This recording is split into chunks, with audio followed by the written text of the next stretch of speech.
حضرت مولانا مفتی تقی عثمانی صاحب دامت برکاتہم العالیہ کا مقام مشہور علماء کرام کی نظر میں سب سے پہلے ہم دارالعلوم دیوبند کے سابق شیخ الحدیث حضرت مولانا مفتی سعید احمد پالن پوری علیہ الرحمہ کا وہ خط پڑھ کر سناتے ہیں جو حضرت مفتی صاحب نے مفتی تقی عثمانی صاحب کو اس وقت لکھا تھا جب مفتی تقی عثمانی صاحب پر قاتلانہ حملہ ہوا تھا۔ خط بالکل مختصر ہے لیکن اس میں جامعیت اور انکساری پورے طور پر موجود ہے۔ بسم اللہ الرحمن الرحیم۔ ہزار جانے آپ پر قربان، تہنیت بخدمت سید المسلمین شیخ الاسلام حضرت مولانا محمد تقی عثمانی صاحب ادام اللہ فضلہ۔ آپ سرمایہ ملت ہیں اور مایا پر ہمیشہ چوروں کی نظر رہتی ہے، مگر اللہ خیر حافظ وہو ارحم الراحمین۔ اللہ تعالیٰ نے دشمنوں کے حملے سے آپ کو بال بال بچا لیا، اس پر ہم ارحم الراحمین کا شکر بجا لاتے ہیں۔ السعید احمد پالن پوری، خادم دارالعلوم دیوبند۔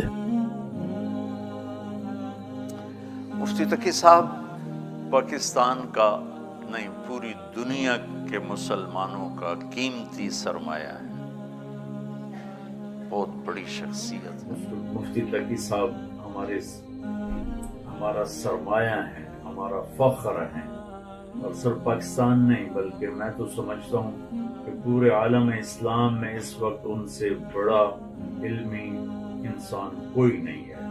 دعوے قول لوگ کرتے ہیں لیکن پوری دنیا پھرنے کے بعد میں اپنی عقیدت کے لحاظ سے کہتا ہوں کہ تقی عثمانی صاحب سے بڑی شخصیت اس وقت پوری دنیا میں کوئی نہیں ہے۔ کچھ چھپا ہوا ہو تو اس کو تو میں نہیں جانتا ہوں۔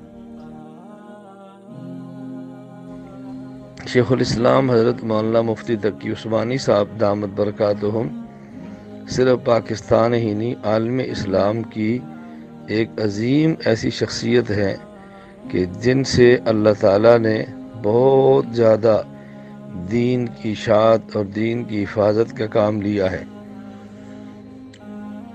اللہ تعالیٰ حضرت مفتی محمد تقی عثمانی صاحب دامت برکاتہم کی حفاظت فرمائے، اللہ تعالیٰ عمر میں برکت عطا فرمائے۔ دعا کریں ایسے عالم جو ہے نا جی، یہ صرف پاکستان کے لیے نہیں عالم اسلام کے لیے سرمایہ ہے۔ تقی صاحب اتنا بڑا آدمی ہے ماشاءاللہ، اتنے بڑے علم والے ہیں، اتنے بڑے فضل والے ہیں، اور خاص طور پہ اقتصاد اسلامی پہ جتنی ان کی نظر ہے، میں نے بہرحال آج تک کوئی عالم ایسا نہیں دیکھا۔ اور جو دارالعلوم ہے ماشاءاللہ